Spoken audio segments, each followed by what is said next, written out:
66 élus européens ont publié une tribune mercredi dernier sur France Info, une tribune dans laquelle ils demandent au gouvernement d'interdire le projet d'extraction de gaz de houille, autrement appelé gaz de couche. On parle là du méthane, prisonnier dans les veines de charbon. Pour ces signataires, comme pour des associations environnementales, la Française de l'énergie qui porte le projet n'offre aucune garantie. L'enquête sur place de Sophie Bercier et Stéphane Matuchet. C'est une cicatrice de plus de 1000 mètres de profondeur.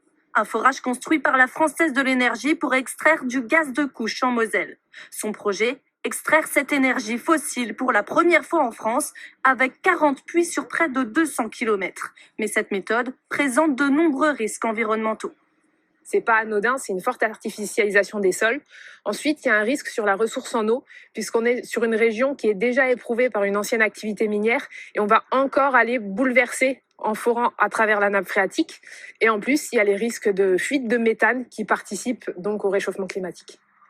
Contrairement au nord de la France où le gaz s'échappe naturellement des anciennes mines de charbon, en Moselle, le gaz de couche est retenu prisonnier dans le sous-sol, dans les veines du charbon. La technique est non conventionnelle et on va chercher du gaz qui ne risque pas de se retrouver à l'atmosphère et de participer au dérèglement climatique. Donc ce gaz-là, il faut le laisser où il est. Un avis partagé par 66 élus qui, dans une tribune, demandent au gouvernement de dire non au gaz de couche. Les premiers essais menés depuis 2006 ne sont pas concluants. Et jusqu'à présent, hélas, par rapport à ce qui avait été promis à l'origine, 400 emplois, un gaz qui pourrait permettre aussi d'être mis à disposition des entreprises, on ne voit rien venir depuis ce temps-là. La France va-t-elle investir dans l'exploitation d'une nouvelle énergie fossile au lendemain de la COP26, alors qu'elle vient de s'engager à ne plus le faire dans les pays étrangers? Inimaginable pour ce député qui dénonce un projet du passé.